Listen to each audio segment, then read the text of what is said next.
लेकिन इसमें मैं क्या कर सकती हूँ? ईश्वर ने हमें बेटी ही दी। आप इतना परेशान क्यों होते हो? यदि ईश्वर ने चाहा तो हमें पुत्र भी मिल जाएगा। लेकिन चंदा, मैं इसे अपना बेटी नहीं मानता। मैंने तो एक पुत्र ही तो मांगा था तुझसे, लेकिन तूने मुझे एक पुत्र भी नहीं दे पाया। और हाँ, मैं जंगल में मिट्टी खोदने के लिए जा रहा हूँ, तो जल्दी से टोकरी लेकर जंगल पहुँच जाना। और यदि जरा सा भी देरी हुई तो मैं तेरी चमड़ी खींच लूंगा।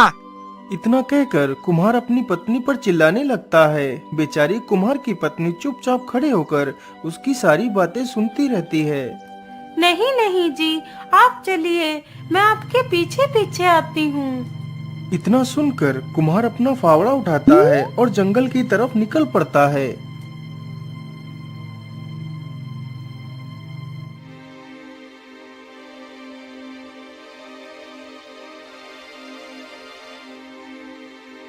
कहाँ पर खुदाई करो, कहाँ पर करो?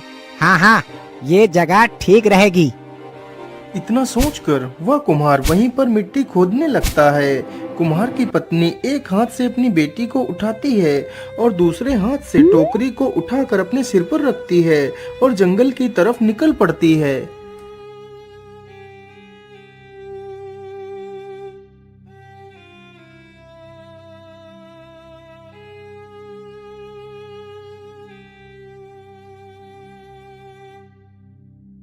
आ गई महारानी जी। मुझे तो लगा था कि तुझे आने में बहुत देर हो जाएगी, लेकिन तू तो समय से पहले ही आ गई। चलो अच्छी बात है। चल अब जल्दी से मिट्टी को टोकरी में भर। कुम्हार की यह बात सुनते ही बेचारी चंदा मिट्टी की टोकरी भरने लगती है। कुछ ही देर में चंदा टोकरी भर लेती है और टोकरी उठाकर अपने सिर पर रख लेती है। टोकरी को सिर पर रखने की वजह से अब वो अपनी बेटी को नहीं उठा पा रही थी। अजी सुनिए ना, मैंने टोकरी को सिर पर रखा हुआ है, इसलिए मैं अपनी बेटी को उठा नहीं पा रही। कृपा कर आप हमारी बेटी को उठाकर मुझे दे दीजिए। यदि मैं नीचे झुकूंगी तो टोकरी की सारी मिट्टी नीचे गिर जाएगी। मैं इस बच्ची को उठाकर तुझे दूं? ये तूने सोच कैसे लिया? मैं इस जन्म में तो क्या, आने वाले अगले जन्म में भी इसे छूऊंगा तक नहीं। और अब तू मेरी सुन, मैं अब घर जा रहा हूँ। तू जल्दी से मिट्टी लेकर घर पहुँच। तू चाहे इस बच्ची को लेकर आ या मत आ, लेकिन यदि तू मिट्टी लेकर नहीं आई तो तेरी खैर नहीं। इतना बोलकर कुम्हार वहाँ से चला जाता है। हे भगवान, अब मैं क्या करूं? यदि मैं मिट्टी लेकर नहीं गई तो वह मुझे बहुत मारेंगे। मैं दोनों को एक साथ लेकर नहीं जा सकती। मैं ऐसा करती हूँ, पहले मिट्टी लेकर चली जाती हूँ, फिर अपनी बेटी को आकर ले जाऊंगी। इतना सोचकर कुम्हारी मिट्टी की टोकरी लेकर चली जाती है। बेचारी मासूम बच्ची वहीं पर बैठे बैठे रोती रहती है। तभी उधर से कुछ गाय चरते चरते वहीं पर पहुंच जाती हैं।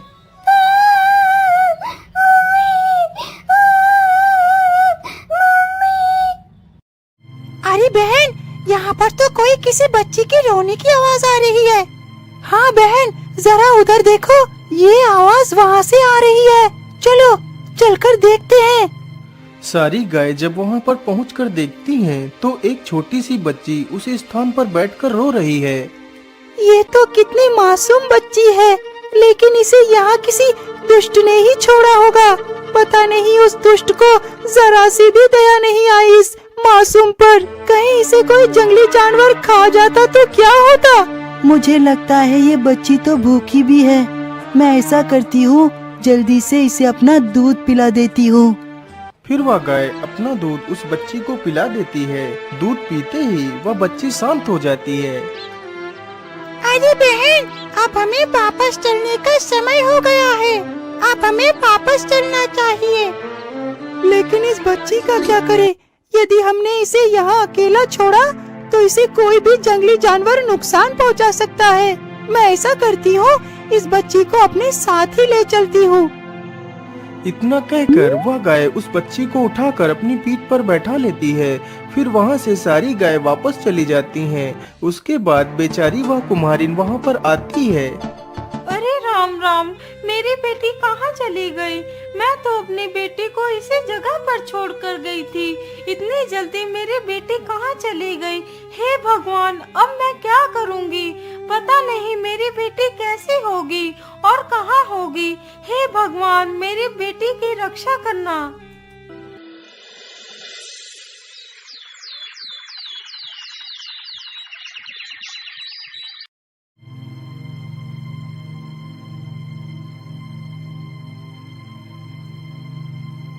लेकिन कपिला, हम लोग इसकी सहायता आखिर कब तक कर पाएंगे? मुझे डर है कि कोई जंगली जानवर इस मासूम को नुकसान न पहुंचा दे। नहीं सावली, आज से ये हमारी बच्ची है। हम सब लोग मिलकर इस बच्ची की रक्षा करेंगे। उसी दिन से वह सारी गाय उस बच्ची को अपने साथ ही रखने लगती हैं। सारी गाय जहाँ भी घास चरने के लिए जाती थी तो साथ में उस बच्ची को भी ले जाती थी। धीरे धीरे समय बीतता गया। वह बच्ची उन्हीं गायों को अपनी माँ समझती और उनका दूध पीती तथा उन्हीं के साथ खेलती थी।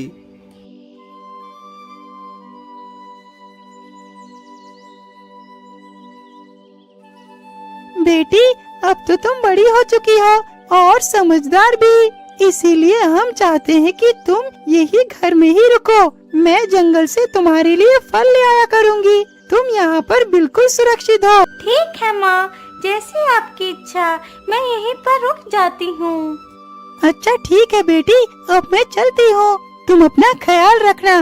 दरवाजा अच्छे से बंद कर लेना। ठीक है माँ, आप निश्चिंत होकर जाइए।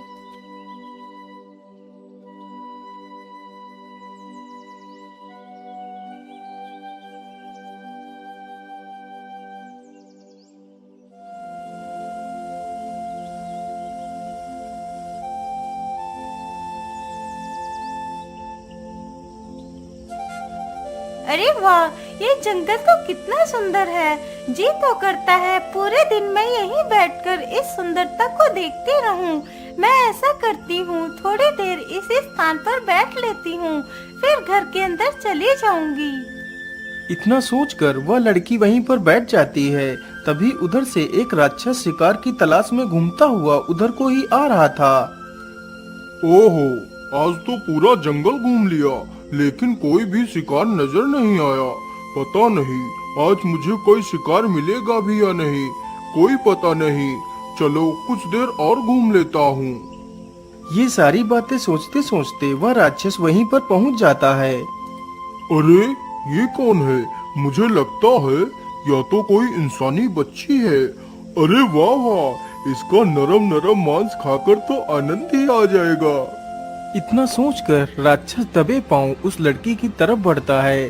तभी पेड़ पर बैठे कुछ कौवे राक्षस को देखकर चिल्लाने लगते हैं। तभी वह लड़की पीछे मुड़कर देखती है। अरे हट हट, अरे हट जा दुष्ट कौवे, मैं तुझे जिंदा नहीं छोड़ूंगा। अरे इतनी जल्दी वो लड़की कहाँ चली गई? मुझे लगता है वो लड़की इस गुफा के अंदर ही गई होगी। राक्षस जल्दी से जाता है और गुफा का दरवाजा खटखटाता है। अरे मेरी प्यारी लाडो, तुम अंदर क्यों चली गई? तुम दरवाजा तो खोलो, देखो मैं तुम्हारे लिए अच्छी अच्छी मिठाइयाँ लेकर आया हूँ। अरे मेरी प्यारी बेटी, जरा दरवाजा तो खोल दो। अरे नहीं बेटी, तुम दरवाजा मत खोलना, ये राक्षस तुम्हें खा जाएगा। अरे दुष्ट कौवे, मैं तुझे जिंदा नहीं छोड़ूंगा। इतना कहकर राक्षस कौवे के पीछे भागता है। कौवा जल्दी से वहाँ से उड़ते हुए एक नदी के किनारे पर चला जाता है। तभी वह राक्षस एक बड़ा सा पत्थर उठाता है और कौवे के ऊपर फेंक कर मारता है। कौवे को पत्थर लगते ही वह घायल होकर नदी में गिर जाता है।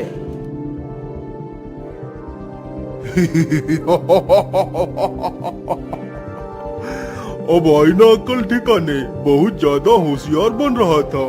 चलो अब जल्दी से चलता हूँ। लेकिन अब तो जल्दी ही शाम भी होने वाली है। अब तो उस गुफा में वो सारी गाय आ चुकी होंगी। अब मेरा वहाँ चलना ठीक नहीं होगा।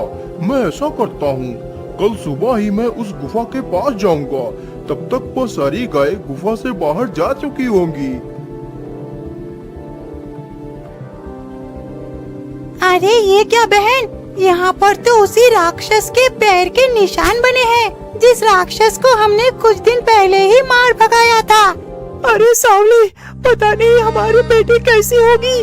कहीं कहीं उस राक्षस ने हमारी बेटी को कोई नुकसान तो नहीं पहुंचाया होगा। फिर वह सारी गाय जल्दी से गुफा के पास जाती हैं।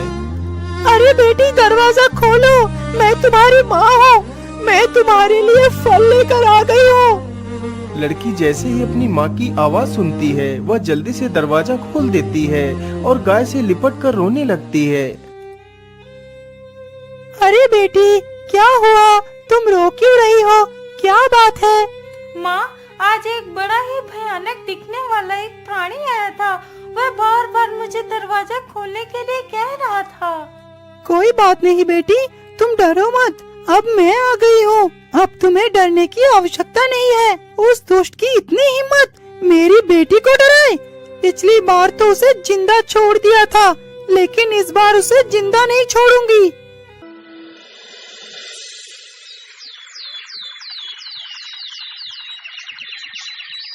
अगले दिन एक भी गाय जंगल घास खाने के लिए नहीं गई। सारी गाय वहीं छिपकर बैठ गईं। उधर राक्षस फिर से उस बच्ची का मांस खाने के इरादे से गुफा के पास आता है।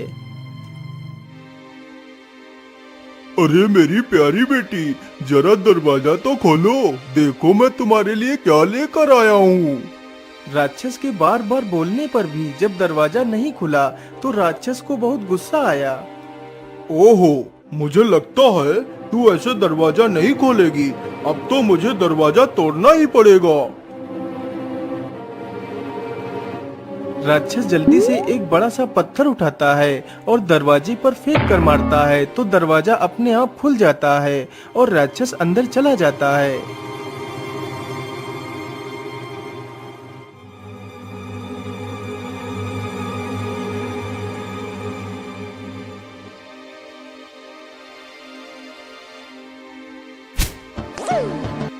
अरे मेरी प्यारी बेटी, तुम कहाँ हो?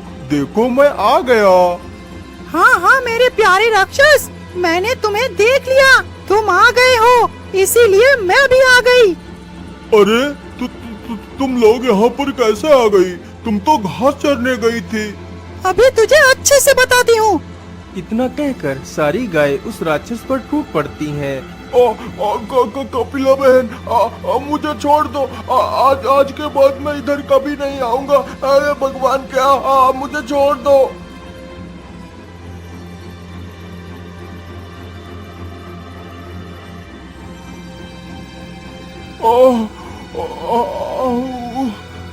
मैं तो मर ही गया। इतना कहकर वो राक्षस वहाँ से भाग खड़ा होता है।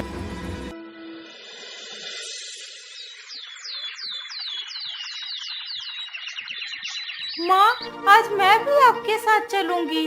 कहीं वह राक्षस फिर से आ गया तो मेरा क्या होगा? नहीं पुत्री, तुम बिल्कुल भी चिंता ना करो। अब वो राक्षस कभी भी लौटकर नहीं आएगा। यदि तुम हमारे साथ चलना चाहती हो तो फिर चलो। वह लड़की गायों के साथ चली जाती है। धीरे धीरे समय बीतता गया। अब वह बच्ची एक सुंदर कन्या बन जाती है। अब वह रोज जंगल में घूमती तथा पक्षियों से बात करती और झरनों में स्नान करती थी। अब वह जंगल में अपनी गायों के साथ खूब प्रसन्नता से रहती थी। एक दिन की बात है, वह सुंदर लड़की गुफा के बाहर एक शिला पर बैठकर पक्षियों से बातें कर रही थी।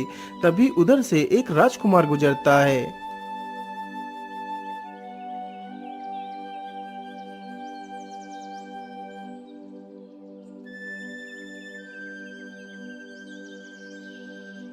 अरे वाह, ये लड़की कौन है? ये तो कितनी सुंदर है, लेकिन ये अकेले इस जंगल में क्या कर रही है? चलो इसके पास चलकर पूछता हूँ। राजकुमार जैसे ही उसकी तरफ जाता है, तभी वह लड़की राजकुमार को अपनी ओर आते हुए देखकर वह जल्दी से गुफा के अंदर घुस जाती है और दरवाजा बंद कर लेती है। अरे इसे क्या हुआ? ये मुझे देखकर भाग क्यों गई? बेचारा राजकुमार उदास होकर वहाँ से चला जाता है। क्या बात है बेटा, तुम जब से जंगल से लौट कर आए हो तब से तुम इतना उदास क्यों हो? राजा के पूछने पर राजकुमार राजा को सारी कहानी सुना देता है। पिताजी, मैं इससे प्रेम करने लगा हूँ। यदि वो मुझे नहीं मिली तो मैं अपने प्राण त्याग दूंगा। अरे नहीं पुत्र, तुम बिल्कुल भी चिंता ना करो, मैं तुम्हारा विवाह उसी के साथ कराऊंगा। अरे सैनिकों, जंगल जाओ और उस सिंघल गुफा में एक सुंदर कन्या रहती है, तुम उसे पकड़कर हमारे पास लेकर आओ। राजा का आदेश होते ही सैनिक जंगल की तरफ निकल पड़ते हैं और जल्दी ही गुफा के अंदर घुस जाते हैं। अरे ओ लड़की, तुम हमारे साथ चलो, तुम्हें महाराज ने बुलाया है। लेकिन मैं आपको नहीं जानती, इसलिए मैं आपके साथ नहीं जा सकती। अरे सैनिक भाइयों, मुझे लगता है यह लड़की ऐसे नहीं मानेगी। चलो इसे बंदी बनाकर ले चलते हैं।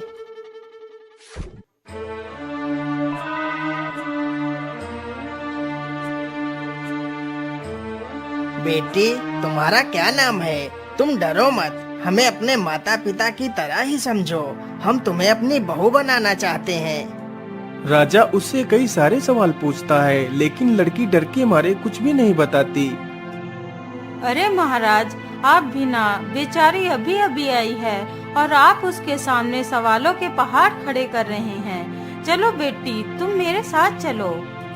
वो लड़की महारानी के साथ चली जाती है। महारानी दिल की बहुत अच्छी थी। वह धीरे धीरे उस लड़की को सारी चीजें सिखाती और बताती है। अब तो वह लड़की कुछ ही दिनों में सभी के साथ घुल मिल गई थी।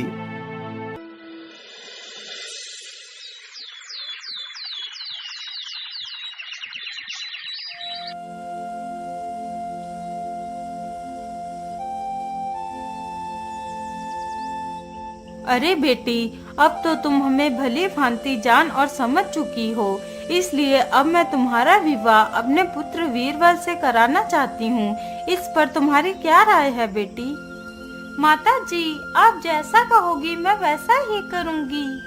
फिर उस लड़की का विवाह बड़े ही धूमधाम से उस राजकुमार के साथ हो जाता है। एक दिन की बात है, वह लड़की अपनी गाय माताओं को याद कर रोने लगती है। तभी वहाँ पर राजकुमार आ जाता है। अरे प्रिय, क्या बात है? तुम रो क्यों रही हो? तुम्हें क्या कष्ट है? राजकुमार जी, मुझे मेरी माताओं की याद आ गई थी, इसलिए मेरे आंसू आ गए थे। पता नहीं मेरी सारी माताएं किस हालत में होंगी। आपकी माताएं कितनी है महारानी जी? फिर वह लड़की अपनी सारी कहानी राजकुमार को बताती है। अच्छा, ठीक है महारानी जी, मैं आज ही आपको आपकी माताओं से मिलवाने के लिए ले चलता हूँ। राजकुमार तुरंत उसे अपने रथ पर बैठाता है और जंगल लेकर पहुँच जाता है।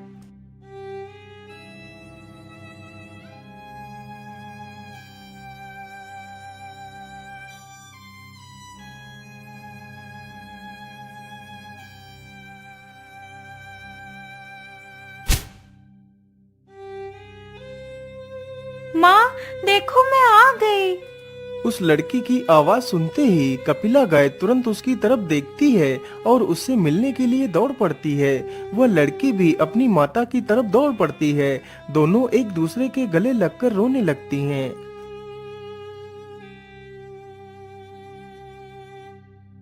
पुत्री, तुम मुझे छोड़कर कहाँ चली गई थी? मैंने तुम्हें कहाँ कहाँ नहीं ढूंढा। तुम्हारे बिना तो जैसे मेरे प्राण निकल गए हैं। माँ, मैं राजकुमार के साथ चली गई थी। राजकुमार ने मुझसे विवाह किया है, वह मेरे पति हैं। बेटी, तुमने विवाह करके बहुत अच्छा किया। ये बात सुनकर मेरा हृदय को शांति मिल गई। जा बेटी, और अपने पति के साथ हमेशा खुश रहना। तुझे इस संसार की सारी खुशियाँ मिले, मैं यही ईश्वर से प्रार्थना करती हूँ। इतना सुनकर वह दोनों वहाँ से वापस चले जाते हैं।